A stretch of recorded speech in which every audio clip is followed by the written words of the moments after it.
What's up, everybody? Welcome into another episode of That Dynasty Show. Our very first video ever a few weeks ago was a Superflex Dynasty Startup mock draft, and that is what we are going to do again here for you today because you know what? These valuations change every couple of days. It's been a few weeks since we touched base on this, so we're going to get into that here in a bit. But before we start that off, Tyler, how you doing today, buddy?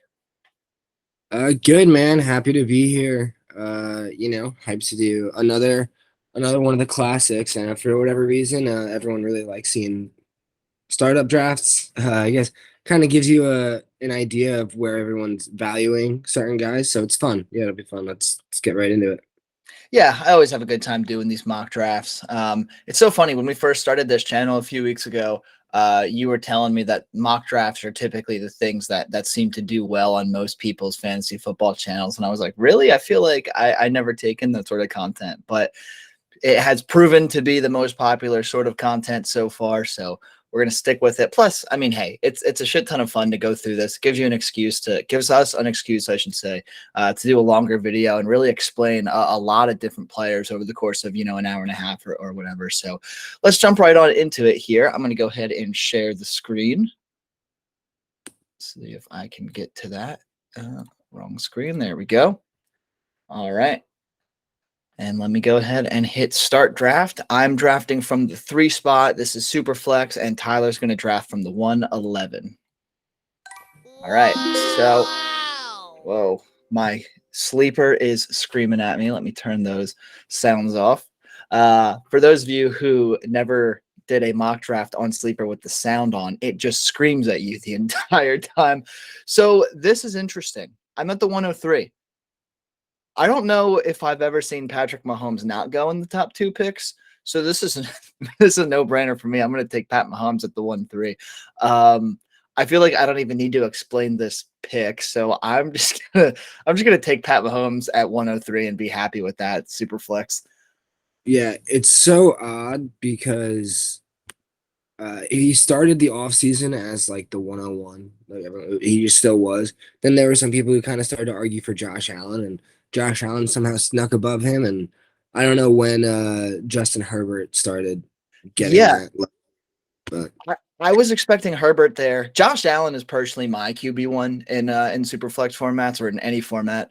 But Pat Mahomes is like they're basically 1A and 1B, right? With Justin Herbert being the clear number 3 for me. So I was expecting to go with Justin Herbert there, but hey, I'm not going to complain about that start. yeah, you'll take it, right? And it's looking like this board is playing out pretty odd for a super flex draft, but Yeah, you have the capabilities to get your quarterback 5 here at pick 111, which I'm Kyle Pitts going at 1-7. That's the big surprise here, right? well, I mean, yeah, definitely 107 is definitely early. Like you could argue taking Kyle Pitts, I think, over anybody in that's not a quarterback, that's not Jamar Chase, Jonathan Taylor, or Justin Jefferson. Hmm. But to take him over Joe Burrow, Kyler Murray, and Lamar Jackson, a little much for me. I'd rather wait to the later rounds and pick up, Mark Andrews or Travis Kelsey, and in the second or third round, rather than do that. Yeah, I'm a big Kyle Pitts fan. Who wouldn't be a big Kyle Pitts fan, right? But that's a weird start for me. But anyway, so I see you took Kyler Murray at 111, and how do you feel about Lamar Jackson? Are you gonna go with that pairing of Kyler Murray and Lamar Jackson and just completely decimate everyone else in this league, or are you gonna go with the skill position? It feels like I kind of have to go with Lamar Jackson, considering he should have been taken at like the 106. Kind of like the same way how I feel how I just took Kyler Murray. I mean, I'm not probably not going to be thrilled with what falls back to me in terms of receivers and running backs, but I can't make an argument for anybody else on the board right now besides for Lamar Jackson. Yeah, it's kind of a no-brainer there. Very rarely do you have a start like that in Superflex where, you're picking at the end of the first round and you somehow get Kyler Murray and Lamar Jackson. I mean, that's just a no-brainer. I mean, this whole board is shaking up to be a bit weird. Deshaun Watson going at 2.9. Don't know if I necessarily agree with that. I don't hate Jalen Hurts going at 2.8 because he would have been a candidate to be my pick here at 2.10. I'm in a weird spot here. I like Russell Wilson. I don't love Russell Wilson. I'm probably not going to take him here at 2.10. But the issues for me is that I don't love Breece Hall. I've been saying AJ Brown is not worth a second or early third round this entire offseason so far, so I'm not going to take him. I like Debo, but he's still asking for a trade. Trey Lance, we really haven't seen much out of him yet. This is a weird situation that I'm finding myself in here at the 2.10. And my first reaction based on who's on the board is to go with my wide receiver 3, T. Higgins, but I know that I can probably get him at 3.3, and I'd be doing myself a disservice by taking T here, right? I really want, with the intention of getting T. Higgins at the 303, and I think I'll be able to do that. I'm just trying to figure out, is it worth waiting on a second quarterback since I do have Pat Mahomes, or should I just bite the bullet and take should I just bite the bullet and take Russ here? Who we got at running back? You know what?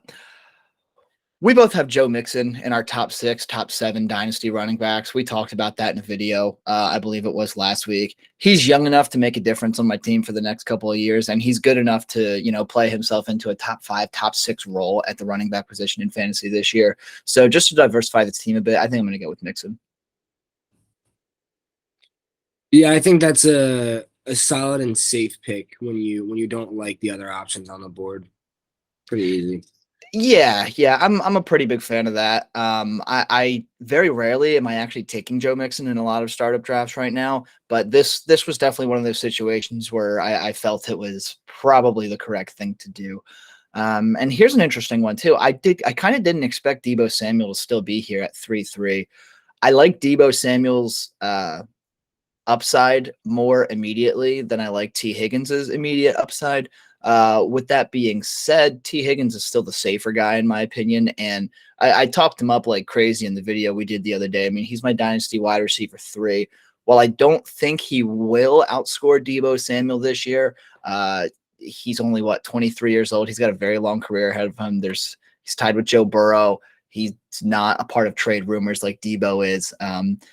There's kind of a lot to unpack here, but I know it's kind of a reach because he's rated 35 overall in the sleeper ADP, and this is pick 27. So it's going to be a reach, but I'm going to go with my gut, and I'm going to take T. Higgins here as my wide receiver 1. Yeah, I don't hate it. I wouldn't marry myself to sleepers ADP anyways. So I try not to. I disagree with the ADP like more than half the time. So. All right, so you're sitting here. You got 311. You got your 2 quarterbacks taken care of, and they're 2 stud quarterbacks. In my opinion, if I had to guess, just knowing you, I'm gonna give 3 names, and you tell me if this is your short list right now. I would say it's between DK Metcalf, Saquon Barkley, and Drake London. Pretty much. And this is me just trying to guess your preference because we both have different preferences we've learned over the last few weeks. But those are the 3 guys I'm thinking are on your short list at the spot. I mean, I have dominant quarterbacks, so I'm not even looking at that part of the board. Trevor Lawrence, Justin Fields, Aaron Rodgers, Derek Carr. I could care less about that. You're right. I'm going skill guy. So for me, it's between right now DK, Deontay Johnson, and kind of Travis Kelce. If I'm not going to have a running back drafted in the first 3 rounds, then I think it's going to be important for me to be dominant at another position besides receiver. And I think I'll have a good shot of getting, I'll definitely get one of those 3 guys on the turnaround here. So I'm going to take, I know he's old, and I don't like it, but the guy could put up 300 fantasy points this year. So I'm going Travis Kelce. Yeah, I don't think anyone's going to yell at you for that one. I am a little bit surprised that you went with him because I know how you feel about your old guys. But when you're combining that with Kyler Murray and Lamar Jackson, and all three of those guys that I was guessing were on your short list are still here at 4-2 for you, something tells me you're not going to complain about Kelsey at the 35 spot. Yeah, no, I'll take that positional win week in and week out. And I mean, he's just so far and above everyone else. Even like I think he's going to probably outscore Mark Andrews this year, even though they both lose the number one receiver that was ahead of them. I think Tyreek Hill is a much bigger loss than Marquise Brown. And I think the Ravens have more receivers to fill those gaps, and the Chiefs really don't. All they have is Juju and Sky Moore and Marquez Valdez-Scantling. So I'm gonna feel really good about taking Travis Kelce here, and I think he's good for another 2 to 3 years of production. Yeah, and at minimum, he's going to – I mean, worst case scenario for Kelsey, if he's healthy, he's the tight end 3 on the year. So, it's not bad value whatsoever. So here, I think I'm going to fade Drake London. Okay. And I can't believe that DK is really here right now as the wide receiver 1, 2, 3, 4, 5, 6, 8. Like 12. It's funny because the sleeper ADP, and granted, we are drafting against 10 other sleeper bots, so I'm sure that has something to do with it. But DK Metcalf's ADP is 38, and here you are on the board at pick 38. Are you going to prove sleeper to be correct here, Tyler? I think I kind of have to. I don't think I can, because if Drake London turns out to be DK Metcalf-esque in production wise, then I'm really happy, And if DK even goes down by 10, 20% because of the quarterback, I still think that's pretty solid. And I don't think I want to take Tyreek, and because he's another old one. I mean, in a vacuum, I think I can do more things with this team if I go DK here than Tyreek. But Deontay Johnson was a real sleeper in that conversation that I really did think about. But I think DK is the move. Yeah, I don't think anyone's going to yell at you for that. And we had a lot of discussions about DK Metcalf on our show the other day, and he's definitely a polarizing player for sure. But you have him as your dynasty wide receiver 9. So hey, getting him at the 38 spot, I'm sure you're not too upset about that. Yeah, not upset. It gives me a lot of flexibility with his age compared to either Tyreek Hill or. I mean, we don't know what we're gonna get 100% for Drake London. While we love his prospect profile, we don't know 100% what we're gonna get with him. And if Drake London even turns out to be DK or Deontay Johnson, then I think that'd be pretty good for Drake London. Yeah, not too bad at all. So I really hate drafting out of this 3rd spot, dude. Every single time I've been on the board so far, I'm like, what am I doing? This is not normally what I do. Because I'm usually the guy that goes for those, later draft spots because I just find it so much easier with the talent that I like. So this is interesting. I have a nice young core between Mahomes, Mixon, and Higgins. It's a young core. It's a high upside core for sure. Question here is, do I go with my RB2 with Travis Etienne? I think he's definitely my prime option here. Aaron Jones is still out there. Leonard Fournette is still out there. I love both of them for this year. However, I mean, I took T. Higgins over Diggs. I took T. Higgins over Devontae Adams. And as much as I love him, he doesn't have the same, 2022 upside as those two guys for sure. It's more of a long-term game. So if I'm staying consistent with what my team is doing, I'm probably going to prioritize the younger upside talent. So it's tough for me. I think I'm between Travis Etienne and who are my receivers? There's Michael Pittman, Deontay Johnson. I do like Pittman. I do like Deontay Johnson. I love DJ Moore and Chris Godwin. I believe they're both still out there as well. Crap. You know what? I don't have many shares of Travis Etienne, so I'm going to go ahead. I'm going to take Etienne here just so that I can say I finally have another share of him. And hey, if Etienne does what you and I both think he can do, I just cemented myself a top 10 young running back in PPR. Yeah, I really like Travis Etienne. He was also kind of in the back of my mind in my fourth round pick, but it was tough for me to make the commitment to the running back in the fourth round where I didn't have a receiver on my roster yet. Definitely. Crap, dude. I hate drafting from this spot. I hate it so much, dude. You know what? There are so many wide receivers out there that I think I'll be able to get my wide receiver 2 and wide receiver 3 on the next turn. So it's going to come down to, do I want Aaron Rodgers or do I want Derek Carr as my QB2? And last time we did a mock draft, I picked either from the 10th spot or the 11th spot. I don't remember, but I reached on Derek Carr at either 4-2 or 4-3, whatever it was that I had.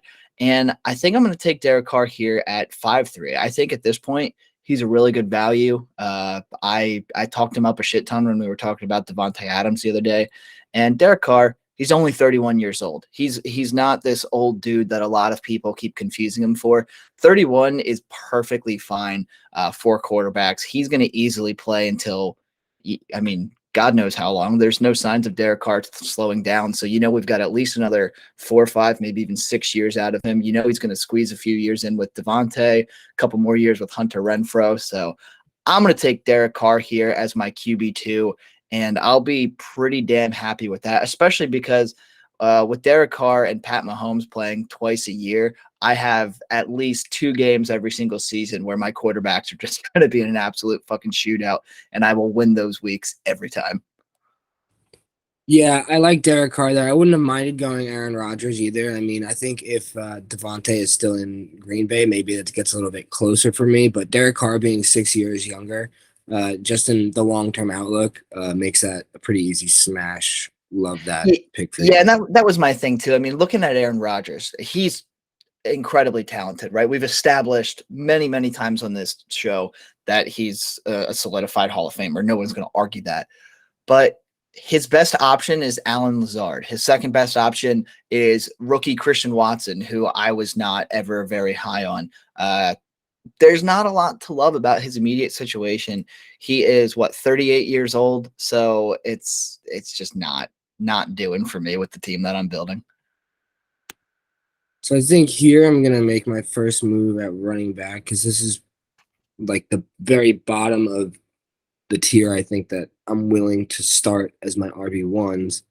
Aaron Jones is going to be my favorite out of this group of Josh Jacobs, Zeke Elliott, and James Conner. Pretty happy that he fell to me past Leonard Fournette and Gibson. I would have loved to see David Montgomery follow me right there, but that's tough. So now I don't want to go running. Montgomery's one of those guys that I think people are way overlooking. He's only 25 years old, and he may not be the most efficient running back that we see each year, but he gets a shit ton of volume both on the ground and in the air. And with that Chicago offense, that's not changing anytime soon. They're going to lean on him heavily in this offense. So David Montgomery is a really, really, really awesome running back to be looking for in this later 5th round for sure. Yeah, he had 68 targets in 2020 and then 51 last year for 438 and 301 respectively. So David Montgomery, I mean, his workload only goes up. Here, I love Terry McLaurin here. So Terry McLaurin gets a huge upgrade in quarterback. He hasn't played with a quarterback that's been better than like 25th in the league in efficiency ever. And now he's getting Carson Wentz, who's like top 15 in that aspect. So I think Terry McLaurin's a really good football player, and I think he's going to be a high-end wide receiver too at the end of this season. Very young guy, and I don't have a problem taking him here in the 6th round. Yeah, I know you're a massive fan of Terry. I mean, you have him as your wide receiver 15 in dynasty formats. I have him as my wide receiver 18, so I totally get it. He just signed a brand new deal with Washington. He's going to be cemented in there for a little while. And while I don't love Carson Wentz at all, it probably still is the best quarterback that Terry's had in his young career so far. So definitely not a bad move there. The only thing that I don't love about Terry McLaurin is I didn't realize that he was 26 already. I think he's actually, oh crap, I just exited out of my fantasy league where I'm getting all of my references from there. But I actually think Terry McLaurin is even older than Chris Godwin, which is kind of surprising to me since Godwin's been in the league a little bit longer. But Chris Godwin's going to be my pick here for sure. He's my wide receiver 13. I actually just posted something on Twitter earlier today.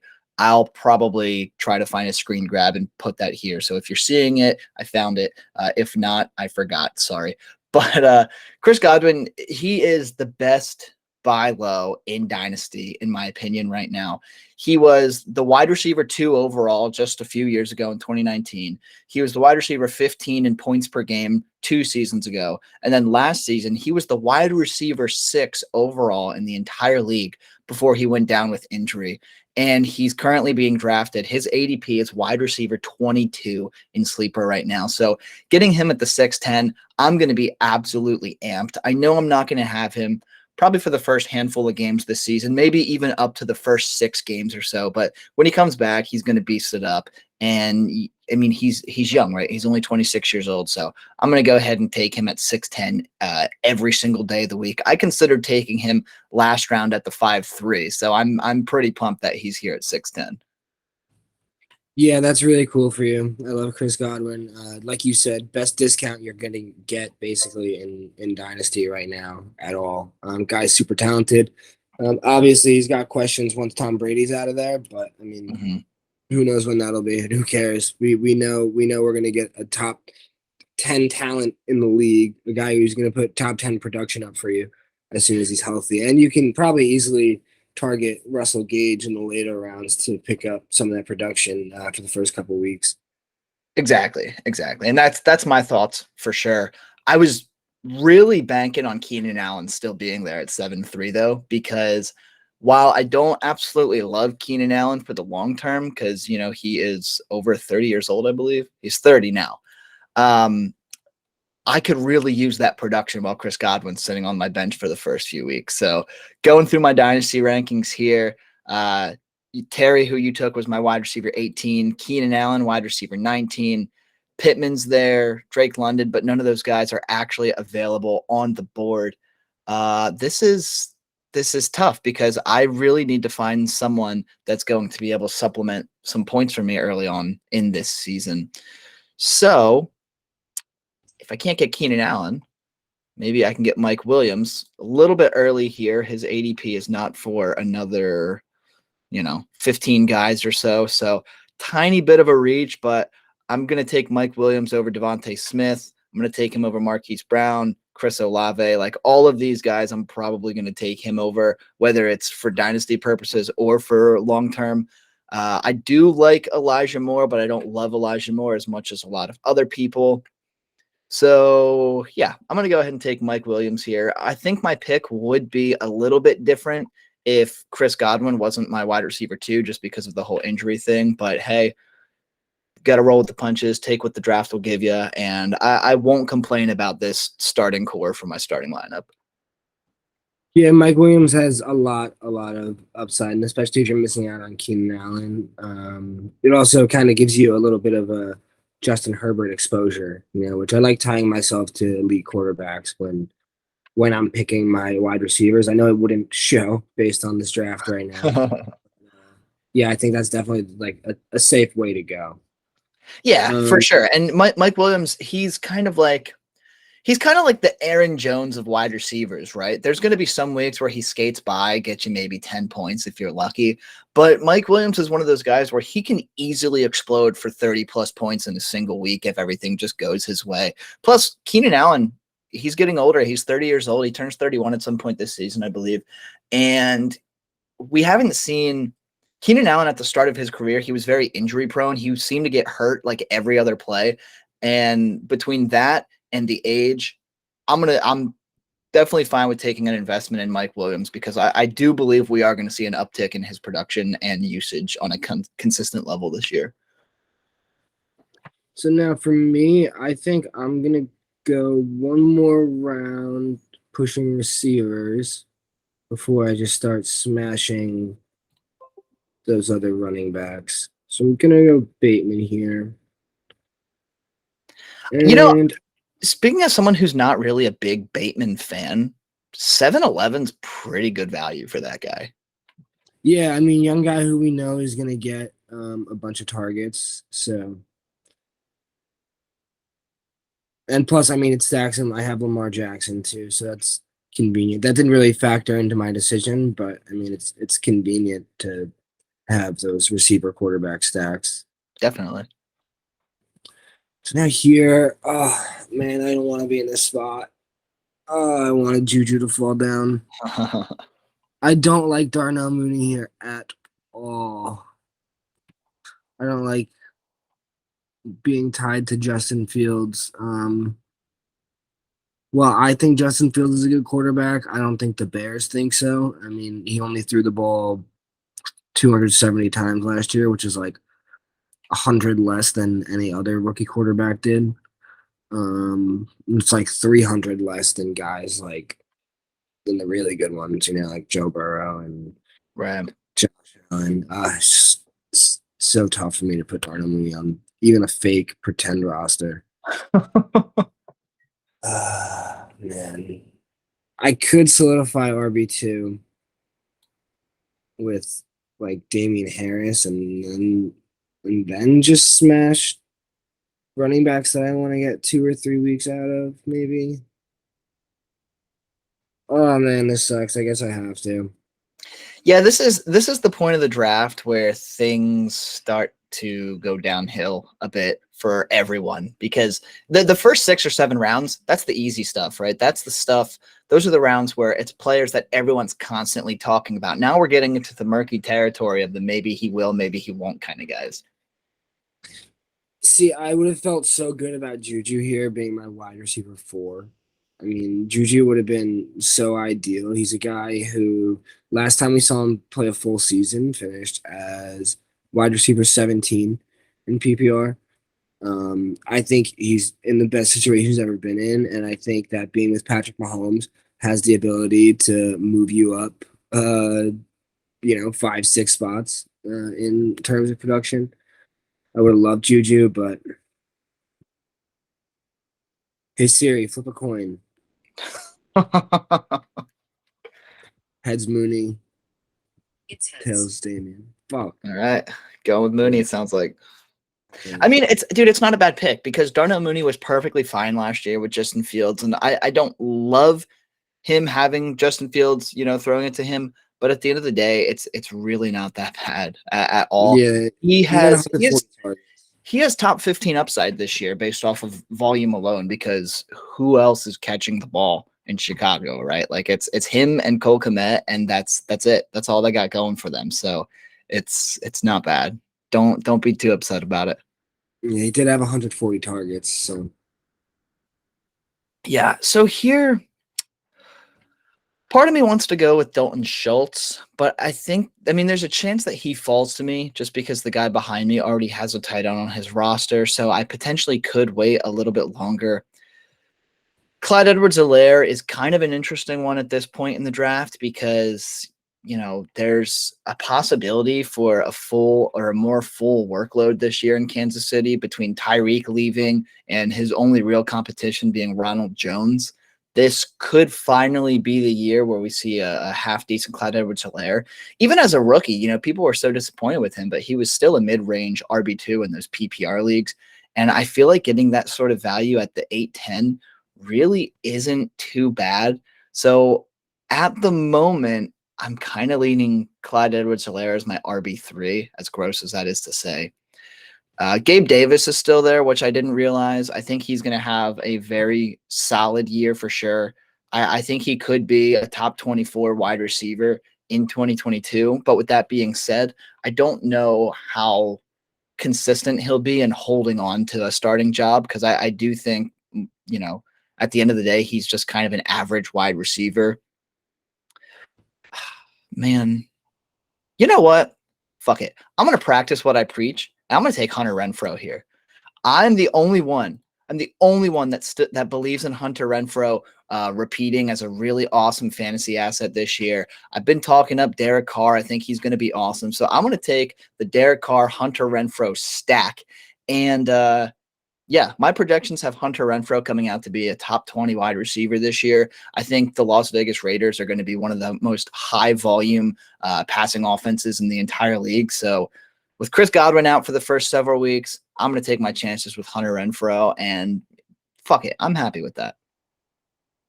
Yeah, I don't hate it. I mean, I think he loses like 20 targets to Devontae Adams, but even if he does lose 20 targets, then I mean, he's still getting like 108 and 110, so pretty good there. I mean, I worry if Darren Waller is fully healthy, then that could really put a damper on things for Hunter Renfrow. But I mean, you are at the end of the 8th round, so really like that as your wide receiver 5, 4, 4. Exactly.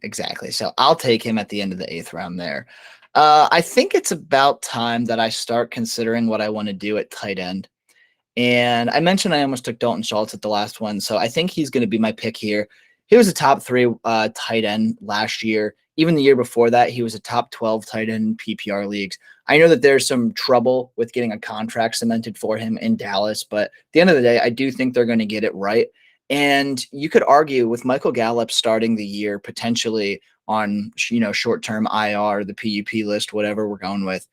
You could argue that Dalton Schultz is the number 2 target for Dak Prescott, only behind CeeDee Lamb. So I think this is actually really good value. A lot of this is going to depend on if he does get another contract. With that being said, if he does get another contract, nobody's going to be letting him fall to the 9th round anymore. So I'm going to take a chance on him, knowing that I'm going to have a very successful 2022 with him, and just cross my fingers that he gets to stay with Dak Prescott and the Dallas Cowboys. Yeah, the sleeper news says they're not close on a contract, but I mean, Dalton Schultz is really athletic, and Dak likes him.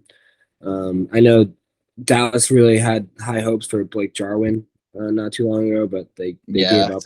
So did I. I had too much exposure to Blake Jarwin, but originally I wanted to go Dallas Goedert at 8-10, but then he went at 8-5, so it didn't work out for me because I think Dallas Goedert is a good fuse between young. We know his situation.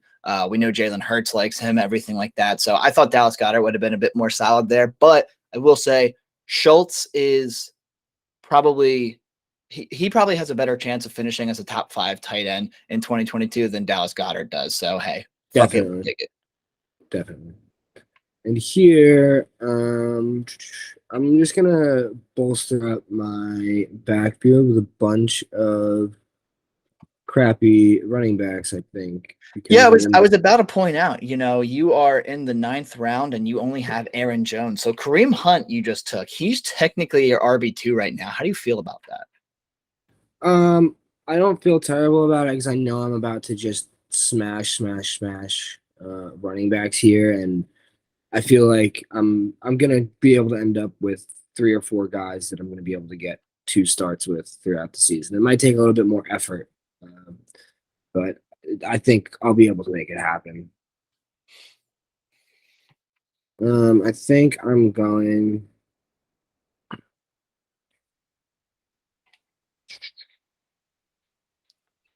Yeah, so your count: 2 quarterbacks, 2 running backs, 4 receivers, and 1 tight end. Yeah, Chase Edmonds is interesting.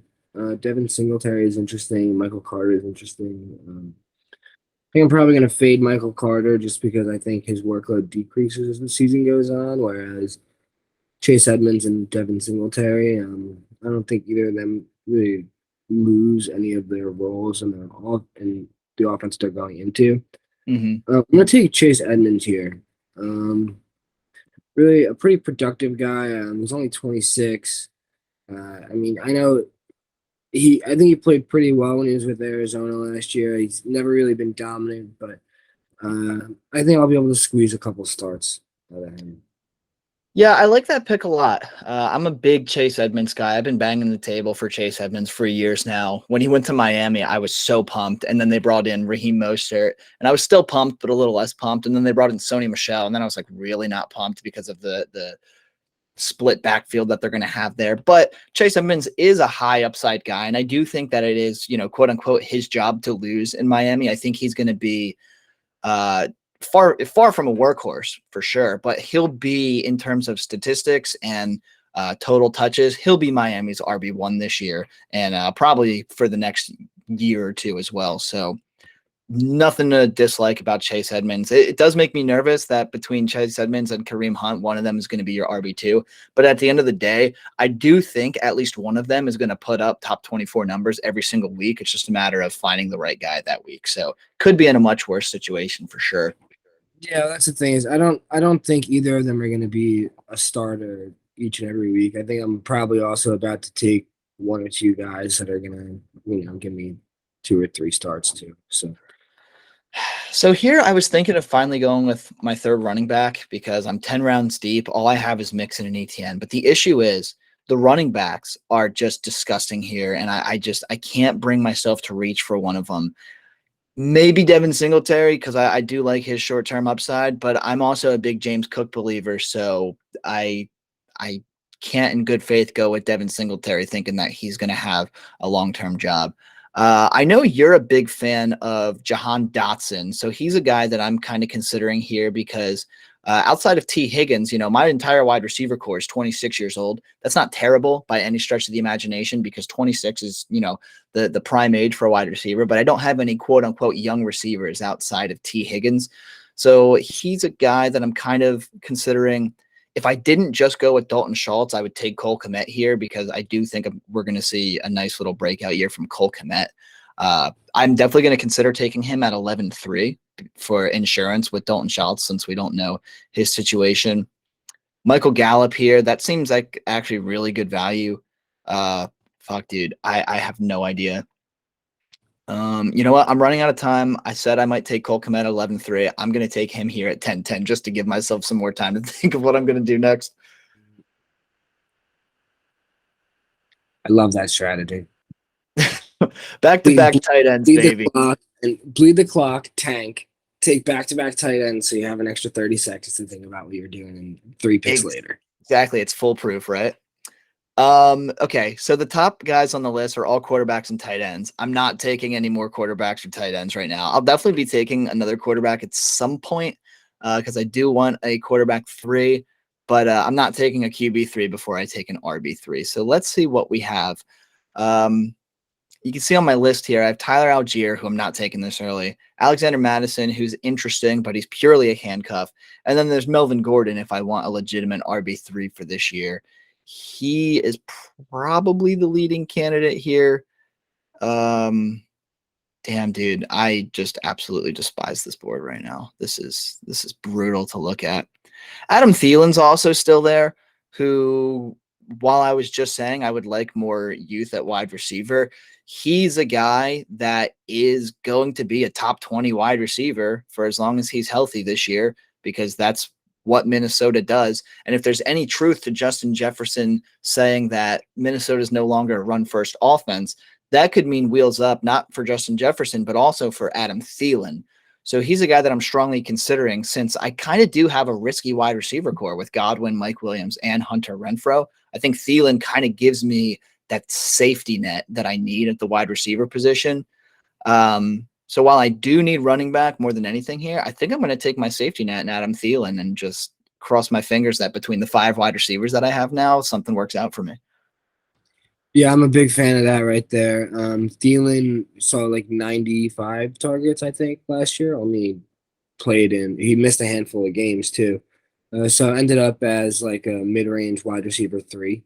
So I mean, if he sees a full season of production, then he's a great guy to have as your wide receiver 5 there. Yeah, 95 targets in only 13 games. The year before that, he played in 15 games and finished as the PPR wide receiver 10. 2 years before that, he was the wide receiver 7, and the year before that, he was the wide receiver 9. So if you're looking at his last 5 years, you want to throw away 2019 because he finished as wide receiver 63. 2019 was just a bad year to be in Minnesota, but he also only played in half the games that year, so it is what it is. But he's an oldie but a goodie for sure. Someone I also think just got tremendous value is Team 6 with Tyler Lockett. Yeah, the guy has finished as a top 24 receiver in 4 of the last 4 years. So I will say, while you're highlighting Team 6, though, they have a good running back core. They have risky quarterbacks. They have a great tight end. But, man, Tyler Lockett is their wide receiver 3 behind Christian Watson and Gabe Davis. So you could argue that Tyler Lockett's maybe even the wide receiver 1 for that team. Yeah, probably. So now I know where I'm going with the first pick. I'm gonna go with Melvin Gordon for the first pick. Yeah, it's solid. I'm gonna see. You're taking up all the running backs. Maybe I should have taken Melvin Gordon there. Damn. Thought I'd be able to get him. That was kind of my strategy when I waited until the 4th round to take my first running back was, hammer these guys that I feel like are going to be okay running back twos because I really do have a lot of faith in Aaron Jones and what he can do. I think that my quarterback room and tight end room can make up for a mediocre RB2 spot. Mm-hmm. And I feel pretty good about the receivers that we have here. DK is like a low end wide receiver 1. I think Terry ends up high end wide receiver 2. I think Bateman and Mooney both have wide receiver 2 potential. I think that's a pretty. I think it's a pretty deep roster. I mean, if we're able to start 4 receivers, then I'm pretty happy with where my team's at. So I do want to ask you this before you make your selection. I know you're trying to go running back, yada, yada, yada. I know that you believe in Davis Mills, and I see that he's sitting here at the top of the board on Sleeper. Are you considering taking a QB3, a young QB3 like that right here, or are you still skipping over the QB position? He would be on my mind if I didn't have 2 quarterbacks that were like basically 19 years old. I have 2 guys that are under 25. So I don't. While there is upside in taking who was probably the best performing rookie quarterback in last year's class, I don't know if it makes sense for the team that I have here. Right. So because I feel good about my receiving core for the year, and because I think he'll be on the move when he gets back, I also think he's one of the most talented receivers in the entire league. It might be a little bit of a reach, but I'm going Calvin Ridley here. I knew you were going to take Calvin Ridley. Knew it. He's just got the most upside, I think, of anybody still on the board. Like, there's nobody on the board that you can confirm is as talented as him. Yeah, I mean, you don't need a starter in the 12th round. You have all your starters already. So, hey, why not go for it with Calvin Ridley, right? Yeah, why not have him come back next year and be my wide receiver 2 as probably a guy who if he ends up coming back and playing really well like next year, what's stopping him from being drafted in like the 4th or 5th round of startups in 2020? Oh, for sure. So I need my running backs here. I absolutely need my running backs. And at first I was thinking of going with Alexander Madison, and I still might just because of ADPs. I think I'll be able to get back-to-back the 2 running backs that I want. So maybe I will go with Madison here. I am going to go with Madison here. He's only 24 years old. If Dalvin Cook goes down, Madison is a top 15 running back immediately, and I don't think anyone is really going to argue that statement because he's shown it. Whenever he does get the starting role, he puts up like 20-plus fantasy points. So I'm going to take Alexander Madison, and then I'm going to hope that he did. I'm going to hope that Darrell Henderson falls here because I think that this is pretty good value for Darrell Henderson. And speaking as someone who is not necessarily a believer in Cam Akers, I think that the Rams are going to be more of a committee approach than a Cam Akers as a workhorse approach. I know that's going to piss off a lot of people because Cam Akers does have a little cult following there, but there's not a massive discrepancy in talent between Darrell Henderson and Cam Akers. Henderson's also only 24 years old. He was drafted in the 2nd round by the Rams a few years ago. He was very effective when he was used last year when he was filling in for Cam Akers. I mean, for God's sakes, you were saying in our video the other day, you traded him away for a 2023 first-round pick and a 3rd-round pick because Darrell Henderson was playing that well while Cam Akers was out. So he's not going to be an every week starter for me. It's a great bye week filler, and he's in the exact same situation as Alexander Madison. You know, if something happens to Cam Akers, Darrell Henderson could easily be a top 15, top 20 running back any given week. But the difference with him and Madison is that I think Henderson is still going to have some sort of role carved out for him, you know, week in and week out, despite health in that backfield. So I'm pretty happy to get him there. Freaking out a little bit internally that Madison and Henderson are my RB3 and RB4, but it be what it be. We roll with the punches. No, I like it there. And I think even beyond the Rams, like when Darrell Henderson moves on from there when he's 26, 27 years old, I think he's a guy who could play a role in a lot of offenses and be pretty consistent as a committee guy. So I think he's a guy who could hold value for a long time. Definitely. I mean, just looking at his games, right? Weeks 1 and 2, 13.5 points.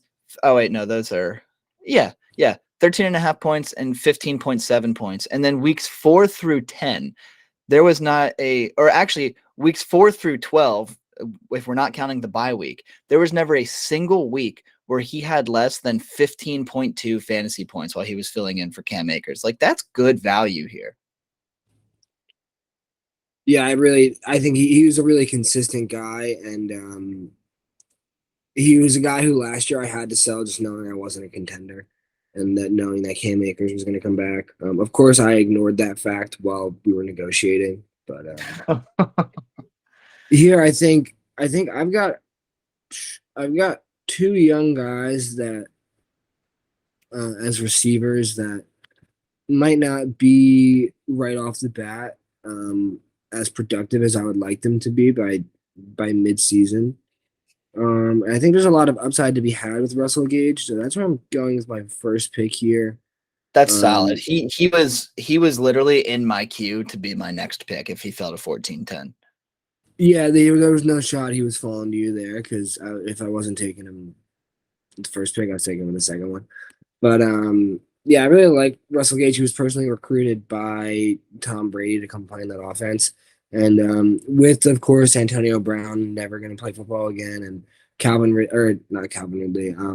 Chris Godwin out for a while, and Gronk, of course, is retired.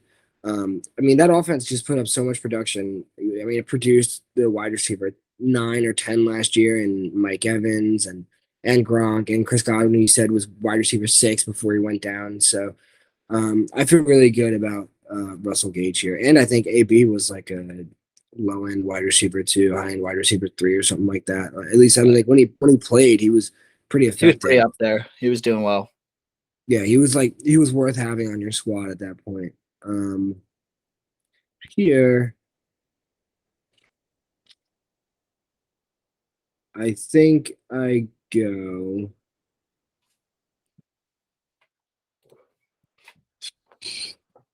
I'm kind of in between Tyler Boyd and Jarvis Landry, believe it or not. You know what's funny? I know you're not looking at my screen here, but I just simultaneously added both of those guys to my queue.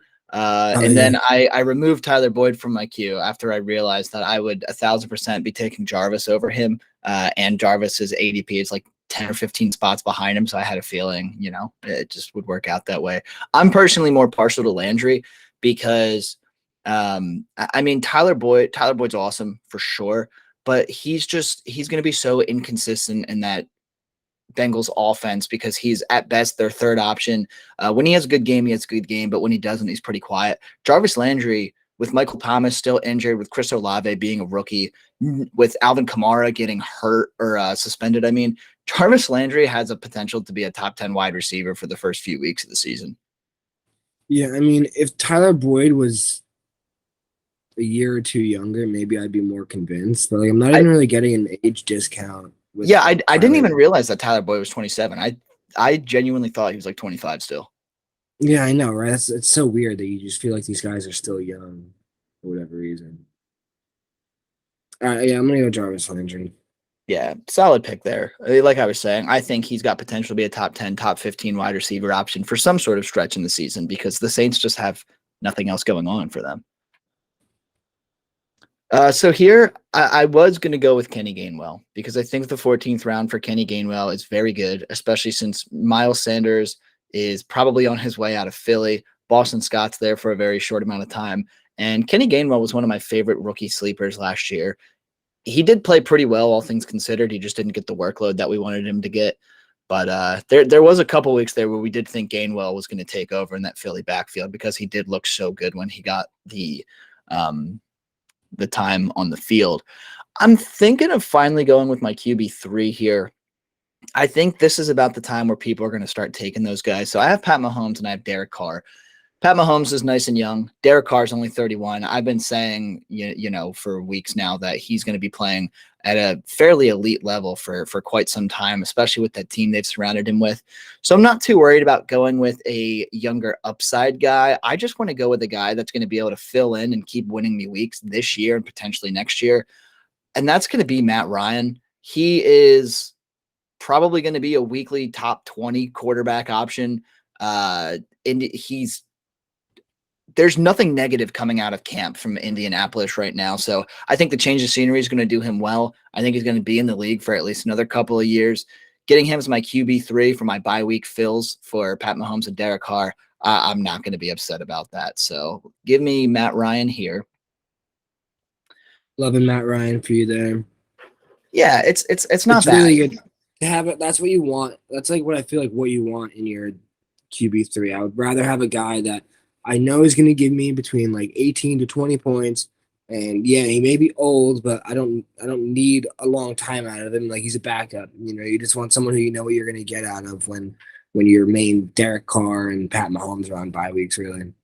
Exactly. So now I'm cemented on quarterbacks. I won't be taking another one. Probably won't be taking any more tight ends. In my opinion, I don't need more than two between Schultz and Kmet. There's a lot of upside there and a lot of youth there.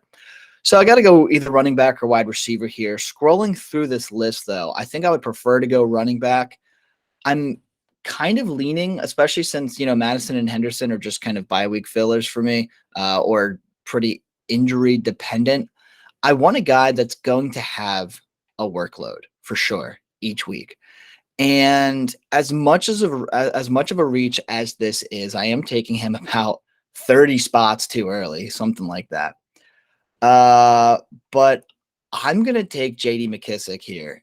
I've been talking to him up a lot, and even though he's old, he's 28. I think he turns 29 at some point this season, and he's never going to be the starter in Washington, even if Antonio Gibson or Brian Robinson goes down. But JD McKissick is going to have a weekly role. He is hyper targeted when he's out there. He got just as good of an offer to go join the Buffalo Bills. And instead, he decided that he was going to stay in Washington, which means Washington pulled him to the side and said, dude, we're still going to use you tons. Don't even worry about it. So I'm going to take that PPR upside. He is definitely a great bye week filler and could even fill in at my flex position for me if I need to in some weeks. Yeah, great pick there. The guy got 110 targets back in 2020, his first year with Washington. So I really do love me some JD McKissick in the 15th round. Definitely. Well, even last year, he had 53 targets in only 11 games. And I think the game that he got knocked out in, he got knocked out pretty early. So he was averaging, nearly 5 targets. And if we're not counting the one game, he was averaging over 5 targets a game. So I'll take that in the 15th round of any PPR league.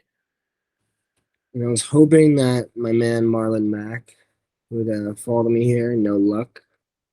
No luck for me. Because I think he's got a pretty easy way to get some touches in that Houston offense. There's not much holding him back there. Now I have garbage. So a couple rounds ago, you asked if I was going to take Davis Mills. That was back at like the 12-2. I guess I'm just going to take, because he's like really the last consistent one that I know is going to have a starting job all year. Even like Carson Wentz, like you're probably going to break both ankles midway through the year if I had to guess. I'm already invested in you with Terry McLaurin, so I don't want to really get dinged up if Carson Wentz goes down. So I'm going to take Davis Mills as my backup with some upside. I mean, if he performs again, if he ends up throwing for if he ends up throwing for 3,000 yards this season or 3,500 yards. And I mean, he was like one of the only rookie quarterbacks who finished with more touchdowns than interceptions last year, which is crazy to say. But yeah, Trevor Lawrence and Zach Wilson both finished with more interceptions than touchdowns. So, and I think if I'm not mistaken, Justin Fields had like no passing attempts, so I'm barely even counting him. Yeah, yeah. Just Fields was used like 4 times a game. Fucking weird. Yeah, I mean, this is a guy who put up like basically similar production to all the guys who went in the 5th, 6th round of our draft, and yeah, 4th, 5th round, and yeah, I'm getting him way later. So now here, I see yucky. That's A lot of all. yuckies.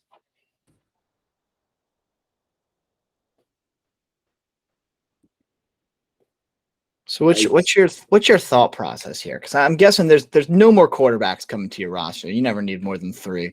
No. Are you? Because I mean, there is some upside young tight end talent out there. Are you thinking of going with someone like that since you did take Kelsey so many rounds ago, or are you just going to keep building your RB wide receiver portfolio here?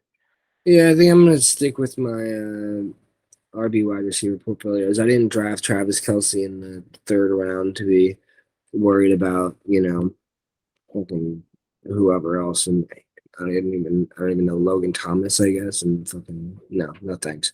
I'm gonna go with like just about the only person that's left on the board that I feel like even holds the value of a 3rd round rookie pick, and Tim Patrick. I like Tim Patrick.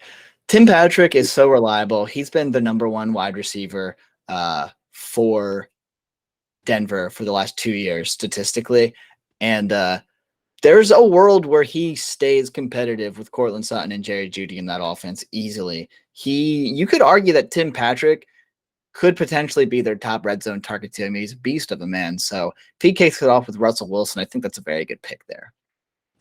Yeah, I mean, we've seen he had 6 touchdowns back in 2020 and 5 last year on not like a low target share and not anything through the ceiling either. But yeah, it's the 17th, 16th round. I mean, there's nothing else I can do there besides think the guy could possibly have a role. Yeah, at this point, it's just like you're just looking for any upside possible. And Tim Patrick has proven that he can be even a wide receiver 3 the last couple of years. So the talent's there. So I would be happy with that in the 16th round. And to your point, like you said, we're just killing for upside at this point, right? So I'm kind of in a weird situation. There's no running backs left that I like. I only have 5 on my team. I might just skate into it with that because I'm looking at the list and I don't really love a lot of the upside that's still out there. I do have Damian Williams on my short list here because God only knows what's going to happen in that Atlanta backfield. We could easily see Cordarrelle Patterson shifted out to a more traditional wide receiver role this year because Brian Edwards is now their wide receiver too. Drake London is a rookie. Outside of Kyle Pitts, they don't have anyone solidified that has real good game experience. So Cordarrelle Patterson could be shifted out, and Damian Williams could potentially take over as the RB1 in Atlanta this year. I'm a big Tyler Algier guy for sure, but he's a rookie that was drafted in the 5th round. So to say that he's definitely going to be the starting running back in Atlanta, it's probably a very irresponsible statement. He went at 11:09.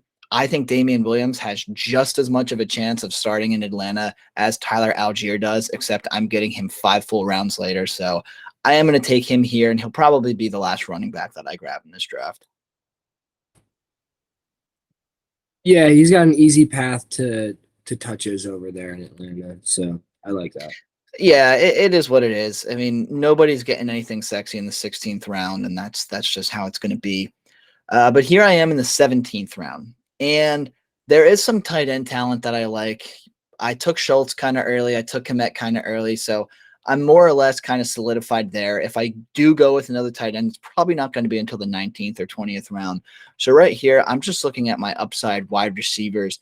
And maybe this is the homer in me talking, but I'm stuck between Terrace Marshall and Robbie Anderson.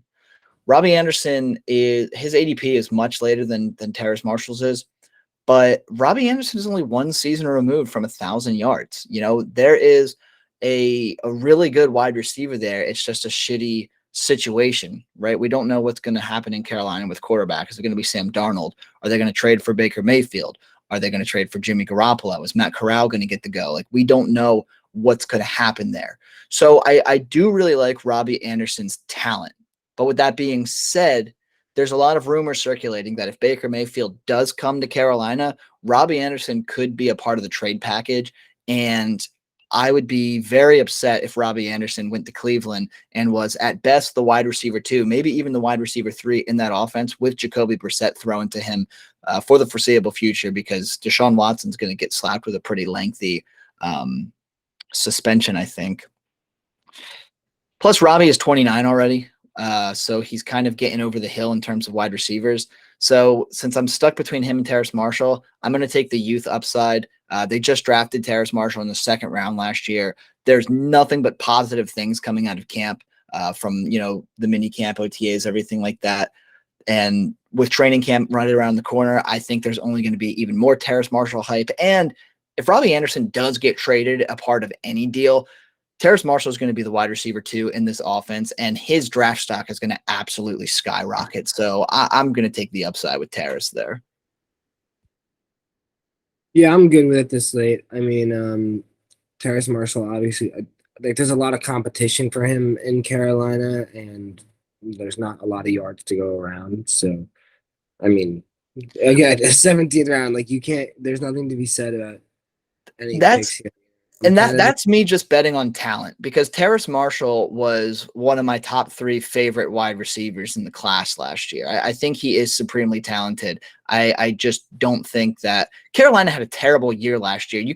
I'm chalking 2021 up as a complete shit year for that entire offense outside of DJ Moore. So I'm not one of those guys that's going to count Terrace Marshall's rookie season against him.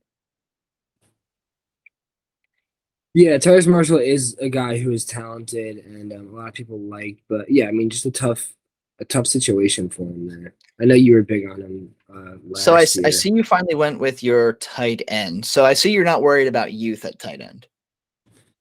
No, I mean, not for now. I think Travis Kelce still got another solid 2 or 3 years left. I think I can live with not having an elite tight end, I think tight ends are kind of like quarterbacks in one quarterback leagues. They're nice if you can get one of the top 3 and get a positional win each week, but it's just hard to find those guys. Here, I feel good about Gerald Everett being my tight end 2 and only starting 1 game for me this year. So I know the last draft we did, you and I both just basically spammed late round running backs in hopes that one of them would hit. Given that you only have 4 so far through 17 rounds, are you going to take on that same tactic, or what are you doing here to end the draft? Probably yes. I think I already kind of know. I think I'm gonna go Dearness Johnson here. He's one of the only ones who on the board who even picks up value when someone gets hurt. I mean, I was thinking about Nico Collins, Devontae Parker, maybe, just because of the opportunity they're gonna have. But right, yeah, like you said, I'm really thin. I have 3 RB2s on my team. They're really RB3s, if that. So yeah, I mean, if it came down to it and Kareem Hunt got hurt, then I would really need Dearness Johnson. So I guess in my warped way of thinking, I guess that's my reasoning. It could work out, and there are a lot of rumors circulating that Kareem Hunt could even be traded at some point before the season starts. I wouldn't be surprised to see that happen, and because they do owe him a pretty decent amount of money for him being the RB2 on their roster. So we'll see what happens with him. At this point, Usually I'm going to go running back, running back, running back in the last 2 or 3 rounds, but I feel like so many back end running backs have already been taken, and I really hate a lot of the guys that are still out there. Matt Breida is a guy that does catch my eye because I'm one of those people that doesn't believe in Saquon Barkley, and I don't believe in his ability to stay healthy. So Matt Breida could potentially have a half decent year in 2022, not only just filling in for Barkley, but I also think that if the Giants are smart, they'll kind of limit the amount of touches that Barkley gets on a weekly basis, which means Matt Breida could have some sort of role for the Giants in 2022. I also like Dontrell Hilliard in Tennessee because, as we know, Derrick Henry's getting older, and when Hilliard filled in last year while Henry was down, he actually played pretty damn well. So those two guys are on my short list, but I'm not going with either one of them here. I'll probably go with one of them at 19-3. Here, I'm going to take Corey Davis. Corey Davis is only a couple of seasons removed from a really good one in Tennessee.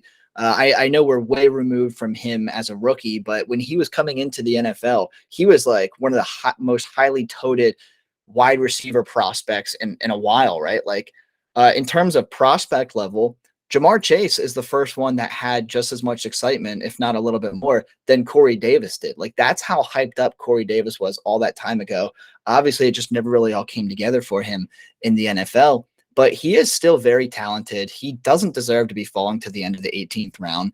And while I don't believe in Zach Wilson, if I'm wrong about Zach Wilson and that offense takes a leap, I am going to want some sort of piece of that. And given that, Elijah Moore and Garrett Wilson are both, top 7, top 8 round guys, I'll take a piece of that wide receiver core here in the 18th round, especially because Corey Davis, he's probably going to be the biggest red zone target for Zach Wilson in 2022. Yeah, Corey Davis is a guy who you're buying him like again really low. Zach Wilson, I think that the Jets offense is headed in the right direction. To say at least, I think they bought a lot of good talent, and I think that their red zone opportunities are going to increase over the next year or two. So can't hate it. Definitely. And here, I know I said I was going to end it with running back, but I don't think I am. I think I'm going to take Austin Hooper here, as gross as that is. He's only 27 years old, and we don't know what's happening in Tennessee right now.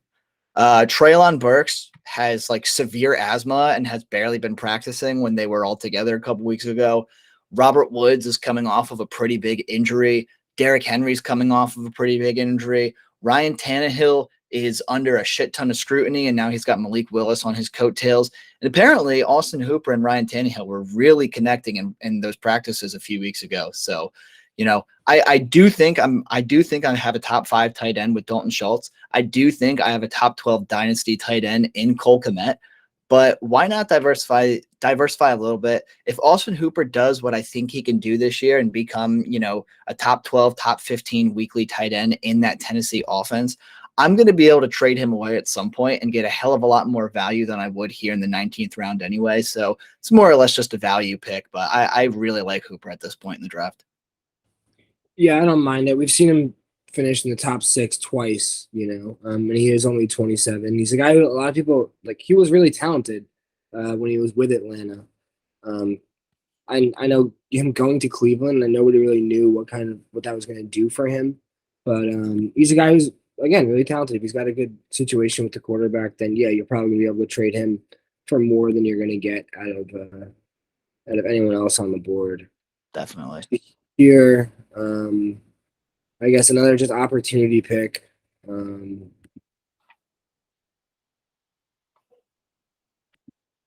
I think I drafted him in our last draft too, way late. Devin Duvernay. Yep. The number 2 guy in Baltimore. Quote unquote number 2 guy. I'll take it. I mean, even if he's the number 3, it's like whatever. He's on the field sometimes, which is good in the 19th round. Yeah, I mean, normally I would make fun of you for a guy like Duvernay, but I don't think you're legally allowed to make fun of anyone in the 19th or 20th round. So no, exactly. That's what I'm saying. I mean, I'd rather take a shot on Devin Duvernay than know what's happening with Mark Ingram. Exactly. It is what it is. So here with my last pick, I don't know what I'm going to do. I have no fucking clue what I'm going to do.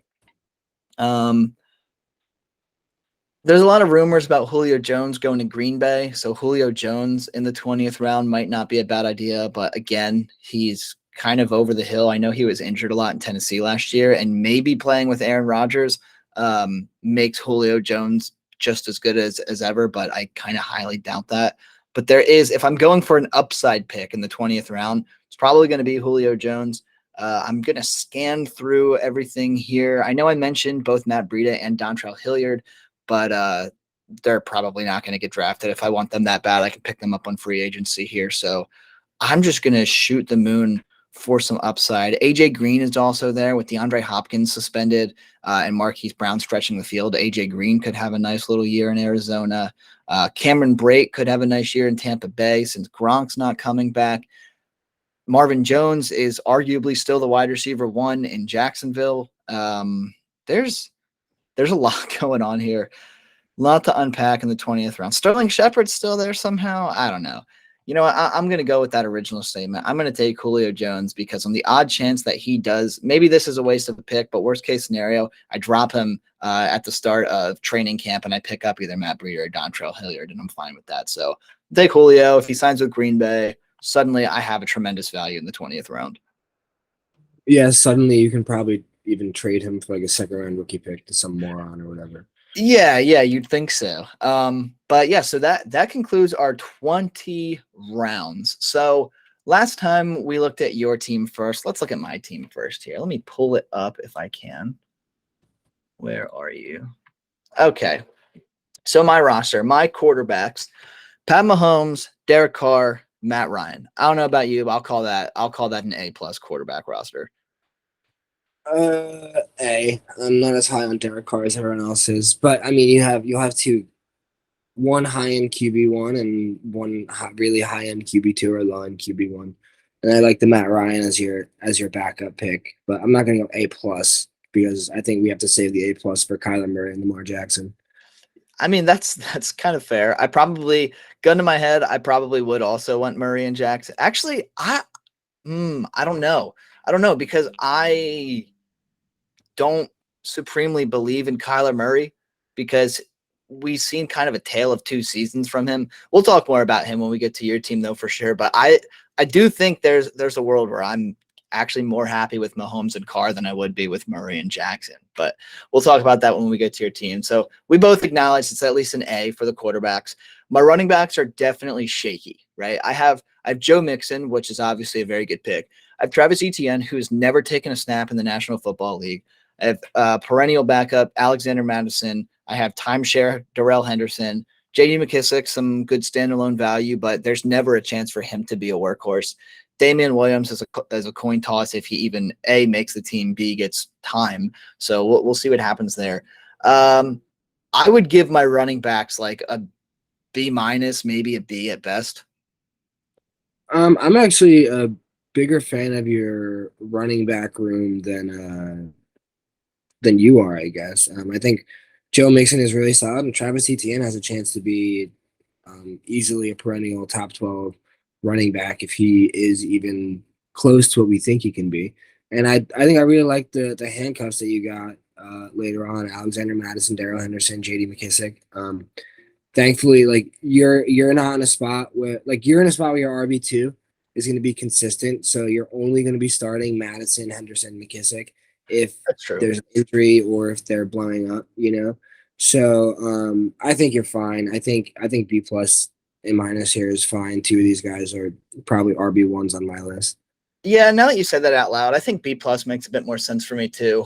Because to your point, Mixon and Etienne are going to be the only guys that really realistically ever touch this roster, and just got to cross my fingers for health and that Etienne does work out. But we talked about him in our video the other day. We both think that he's going to have a nice little breakout year. Him and Trevor Lawrence back there, so it'll be fun to watch. My wide receivers, definitely a weird one because I did opt for some interesting choices. I think my love for T. Higgins definitely kind of swayed me one way or the other. But once Chris Godwin is back, let's assume somehow Chris Godwin plays week 1. That would be tremendous. But we have Higgins and Godwin. Both of those guys are top 12, top 15 weekly producers, I think.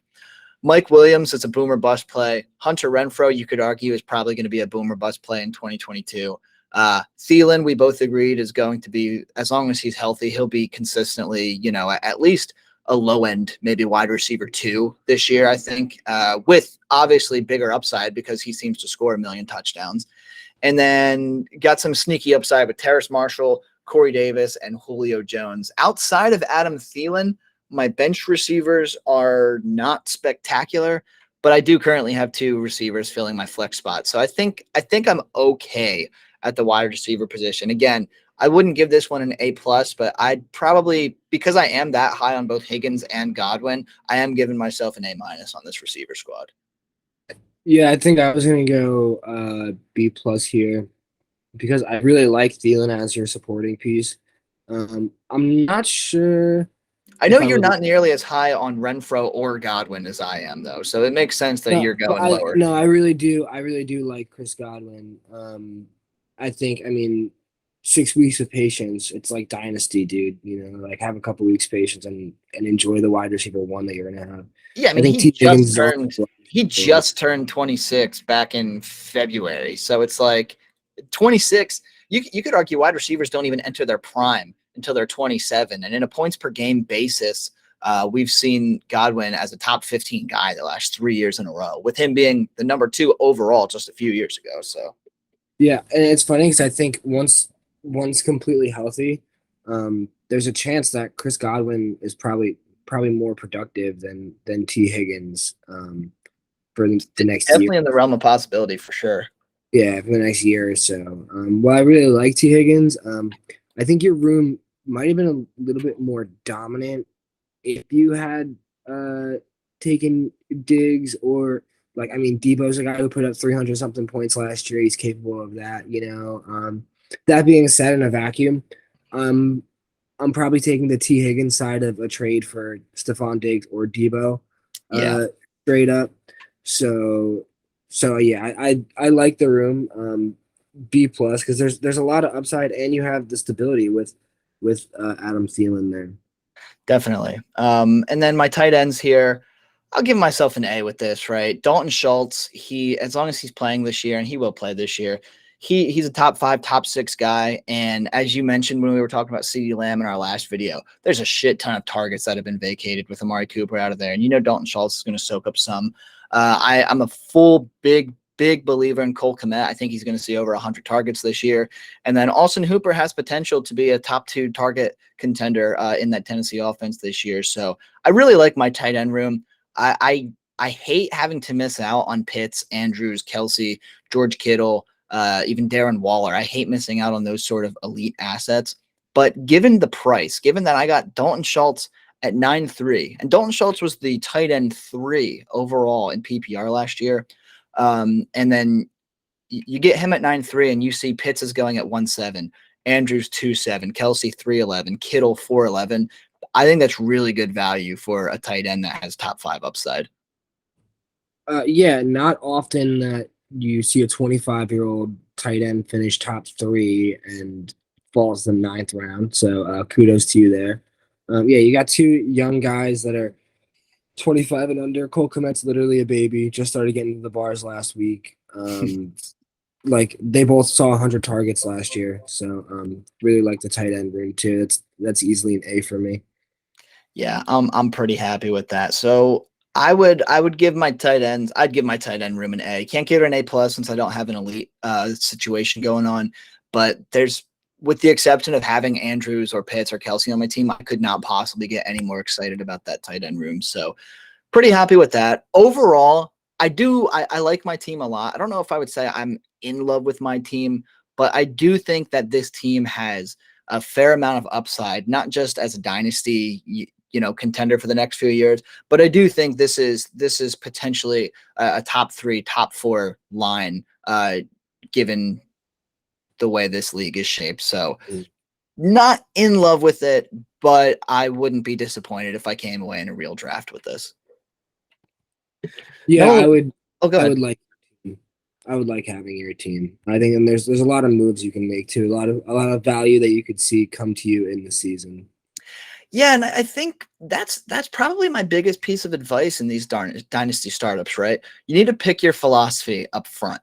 And you'll notice, when I was going with it, I talked about my process because Diggs, Devontae Adams, and Debo, all three of them are probably going to outscore T. Higgins this year, but I still went with T. Higgins over him. And then I kind of committed to it, right? Like I could have followed up my Joe Mixon pick with a guy like Derrick Henry or Alvin Kamara. I could have followed up my T. Higgins pick with a guy like Leonard Fournette, David Montgomery, Aaron Jones, just so I have that immediate upside. But with me going with T. Higgins, that was me making a conscious decision. Okay, we want really good players, but we also want to prioritize youth so that this dynasty can skate on a little bit. And then, I kind of diversified that by going with my Matt Ryan later on. I diversified that by going with Corey Davis, by going with Adam Thielen. So whatever you're going to pick your philosophy, if you're going young up front, go with a couple of safe older guys in the back half of your draft to kind of solidify yourself more as a contender this year. And then conversely, if you're going to go, vet heavy at the front and you're just trying to compete this year, that's when you pick up your, more younger guys with upside in the back end. So whatever you're going to do in the first half, do the opposite in the second half. That's my biggest advice for dynasty startups. Yeah, I like what you did with your team aside from Derek Carr. That's just where I'm gonna buy you. I'm gonna say that I'd take Kyler and Lamar over Mahomes and Derek Carr 9 days out of 7. Derek Carr's best season, not as good as Kyler's worst so far that we've seen in terms of fantasy production. Derek Carr has only finished as a QB1 once, but you know what? Let's make a friendly wager. Let's assume, and this is going to be so dependent on a lot of things, right? Because we're going to need Mahomes, Carr, Jackson, and Murray to each stay healthy and play all 17 of their games. But I don't know what the bet's going to be. One of us will have to do something stupid on this channel. But I will bet that the combo of Mahomes and Carr outscores the combo of Jackson and Murray in 2022. I think I could probably give you like a 3-game buffer. Like if either of my guys miss a total of like 3 games combined, I think I could still finish on top in that bet. So we'll figure something out. It's going to be really heartbreaking for you when Derek Carr is like a top 5 fantasy option this year. I can't wait. He's just not gonna be. And here's the thing: is I know Lamar Jackson's gonna put up, like literally Lamar and Kyler. They're gonna combine for like 700 points for me this year, and it's just gonna be really great to have that quarterback room. So A+. And to be honest, I don't even care about your opinion about it because I already know it's an A+. Yeah, Murray and Jackson is going to be an A+ for me too. There's no ifs, ands, or buts around it. You start off with those 2 guys in the top 14 picks. You're going to be pretty happy either way. And while I'm making this bet that Mahomes and Carr are going to outscore Murray and Jackson, I think it's going to be pretty close. I think I'm going to edge you out by like 3, maybe 4 points total. It'll be pretty damn close. But in all seriousness, Lamar Jackson and Kyler Murray, not only are they both weekly top 10 options, they're both potential week winning options because they both have that rushing upside. I don't love that Kyler Murray doesn't have DeAndre Hopkins for the first several weeks of the season. That's definitely going to hurt his short-term stock, but who gives a fuck about that? He'll make it up for it with his legs and with throwing to AJ Green and Marquise Brown. So your quarterback room, definitely an A+ for me. Your running back room, it's a different story though. So Aaron Jones is going to be awesome in 2022, and he has potential to stay awesome for 2023, but that's still a big if at this point because we don't even know if Aaron Rodgers is going to stay on board with Green Bay for more than, this upcoming season because he always seems to be teasing retirement. But it doesn't bother me that Jones is your RB1. What bothers me is, you have good depth, but you don't have a solidified RB2. Kareem Hunt is a weekly coin toss, and we don't know if he's still going to be with Cleveland this time in a few weeks. Chase Edmonds, I really like, but it's a very crowded backfield. Melvin Gordon, I will say, Melvin Gordon has potential to be your weekly RB2 in this offense, depending on the split between him and Javonte. I do think it's not going to be a 50-50 split. I think Melvin Gordon sees maybe 40% of the touches at best, but still not a bad option. And then I do like Dearness Johnson and Kenyon Drake later on because they're both, half decent handcuffs to have. But I know we talked about it a little bit. What was your thought process with kind of, I don't want to say punting the running back position, but you kind of punted the running back position here? So I feel like I definitely punted RB2. And I think if I'm gonna pick a spot where I want to be weak and shuffling guys in, it's gonna be RB2. I don't want my team to be built around guys that only have 3 or 4 year shelf lives. I'd rather take some shots on receivers and especially in PPR leagues. I try to build around the receiver position and really having as many positional advantages as I can. I think I look at my team and I think on more than 50% of weeks, I'm gonna have an advantage at QB1, QB2, tight end one, RB1, wide receiver two, wide receiver three, and wide receiver four. I think I'll have a lot of positional advantages going into each week, which I like. I think I'd like to build my startups where I'm weak at RB2 and have a lot of depth going on and guys that I can just kind of jam in there and in panic. Yeah, I don't hate that tactic because unless you're going to get, two elite guys, like someone in this draft, they have Javonte Williams and Alvin Kamara. There's another one with Eckler and Chubb, another one with McCaffrey and Dobbins. While I'm not a big Dobbins fan, it is what it is there. But you're kind of right in that situation though, especially since you waited so long to even take your RB1 and Aaron Jones at what was it, the 5'11. I was going to say 5'2. Yeah, 5'11. It's not a bad tactic because you have 5-6 running backs on your roster outside of Aaron Jones. One of them is going to prove to be reliable at some point in the season. And I do think that between Edmonds, Gordon, and Hunt, you're definitely going to find that reliable RB2 on an almost weekly basis. You're definitely going to have some weeks where you're going to slot in the wrong RB2 because it's kind of a guessing game with those three guys. But with that being said, you'll make up for it because you do have those two elite quarterbacks. Aaron Jones is always a threat to go off for 30 plus points. And plus you got a pretty decent wide receiver room here too. And your positional supreme advantage with Travis Kelce. There's only 2, maybe 3 guys in the league that you're not going to have, this big giant advantage over at the tight end position. So that's also pretty good for you. Your wide receiver core is pretty good. It's young and it's filled with upside. DK Metcalf, Terry McLaurin, Rashad Bateman, Darnell Mooney. 3 of those 4 guys are still on their rookie contracts, and Terry McLaurin just got extended like not even a week ago. So a lot of youth, a lot of upside there. Seattle's got a rocky quarterback situation. Chicago's got a rocky quarterback situation. I don't want to say Rashad Bateman has a rocky quarterback situation, but we also haven't seen, we've seen spurts of what the Bateman Jackson connection looks like, but that's still also a mystery right now. And the McLaurin to Wentz thing is also a mystery. So what are you grading your wide receiver room here? I really, really like my wide receiver room. I think that if you insert Calvin Ridley into this lineup, like I said, I think positional advantages. If you slide Calvin Ridley in, that means I have 2 wide receiver ones basically between DK and Ridley, guys who I think will put up top 12 numbers on a pretty consistent basis. And then I think McLaurin, Bateman, and Mooney are all in the wide receiver 2 category too. So I mean, I'm just loaded, and while I don't have the stellar, Justin Jefferson, Cooper Kupp, CeeDee Lamb that I would like to have, I think DK is a solid wide receiver one. And again, a lot of those points that I'm missing out on from that stellar wide receiver one, they're getting made up from the quarterback spot, from the tight end spot, and then from those wide receiver 3 and 4 and those flex spots. I think I'm making up for an extra 3 or 4 points with solid pieces in those spots. So especially once Calvin Ridley comes back, I think big time win in this receiving room. And then I have guys that I'm going to be able to ditch at some point during the season, either use and run them into the ground. Russell Gage, Jarvis Landry, and I think Tim Patrick, in my opinion.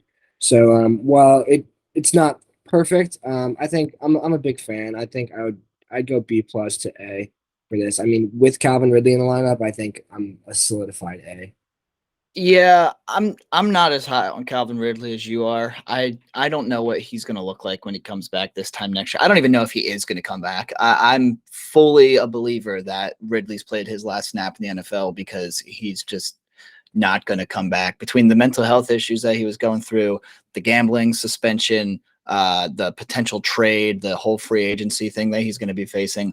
I don't know what that's going to look like. I don't know if he's going to be able to come back and be an effective receiver, or if he even comes back at all. But when did you get him? You got him the 12th round, so it's worth the coin toss there. I think it's a little overzealous of you to already be counting him as a future wide receiver one. I think that's a bit much for me, especially given his age. He's already 28, but it is what it is. I don't hate your wide receiver room. Looking at your rankings, you essentially have 4 top 23 wide receivers in your own rankings. You know, I disagree a little bit with your rankings. 2 of these guys I have at 27 and 28, but you have DK at wide receiver 9, Terry at wide receiver 15, Bateman at 20, and Mooney at 23. So I can totally see why you'd be stoked about having 3 RB2s and a legitimate RB1 for your team. So I'm not going to disagree. It's a good wide receiver room. I love the depth of, especially with Russell Gage and Jarvis Landry. We haven't even brought those guys up yet. They're both really high upside guys that could yield a pretty high return in the trade market in the first 4 or 5 weeks of the 2022 season. So, you know, like you were saying, you don't have a Jefferson, you don't have a Cobb, you don't have a Chase. It's hard to give this one an A+, but even as someone who is lower on, you're higher on all 4 of your starting receivers than I am in our rankings. But even knowing that, I'm still giving this an A- at worst. I'll probably give it an A. Yeah, so I think, I mean, when I go back to Calvin Ridley, like if I try to start predicting like, oh, who's going to play next year based on, you know, I mean, like mental health and suspensions and things like that, like we can't really predict that, you know. But one thing we do know is that Calvin Ridley was one of the best wide receiver prospects to ever come out of the draft, and we did see him put up a top 5 season, and he will probably be looking for a new team. We've seen that the NFL is especially okay with wide receivers having you know, a little bit of attention brought to them and a little bit of diva in them, and like coming with a little bit of controversy. We saw Antonio Brown get how many different chances before he finally excluded himself from the league, you know. And I think at that value, I'll take the coin flip on him over James Robinson, Trey McBride, Alec Pierce, Rondell Moore, and Robert Woods, like the guys who went right after him, the guys who were still on the board. I think I'm good with that Calvin Ridley coin flip. The potential to have a guy who we know is at least talented enough to be a wide receiver one. But yeah, just getting those points. That's kind of my draft strategy a lot, is to make up for the points that you're missing out on, make up for them with depth, and really plan on, like, I would rather be weak at this RB2 spot, just because you look at even the strongest rooms, right? Your room with Joe Mixon and ETN, it's like all you need is for one of those guys to get hurt, and all of a sudden you're in the same spot as me with your running back room where you're shuffling week in and week out. You know, the only one who can really get hurt and totally decimate this team for me right now is Aaron Jones, really, in my opinion.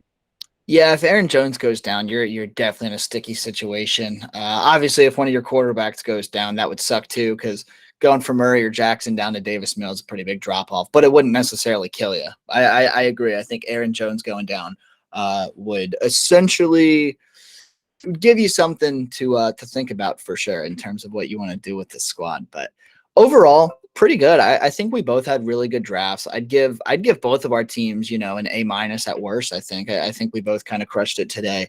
And you know me, I'm not afraid to tell you if I think your team sucks. So pretty good, buddy. Well, I got pretty blessed by the bots giving me 2 top 6 startup picks at the 11 and the 13. So Yeah, it was you know, hard to mess that up. I was definitely surprised to see Najee go before Justin Jefferson and Joe Burrow.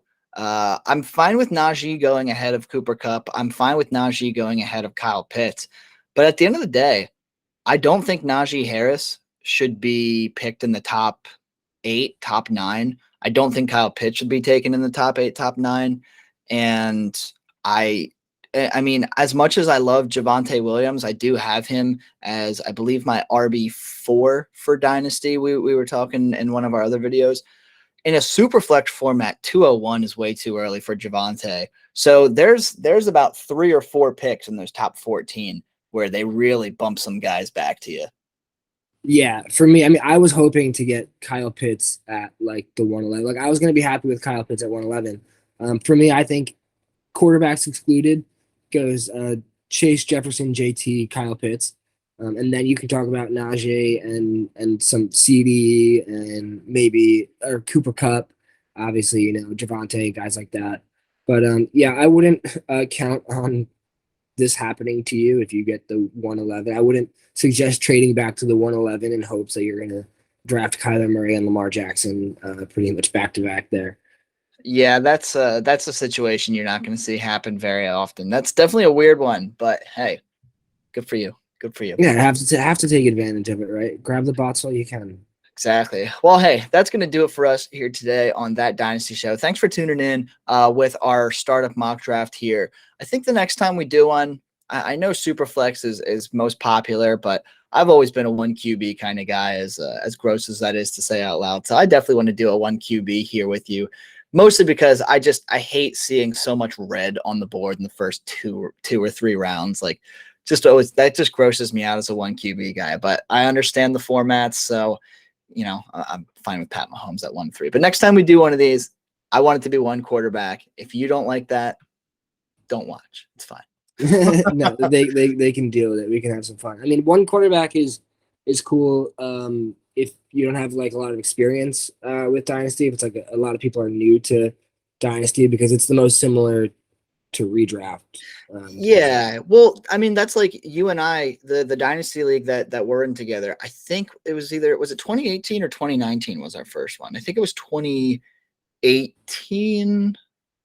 Yeah. No, it was 2019 because we've only had 3 champions so far. So 2019, 2020, 20. Yeah, we started in 2019.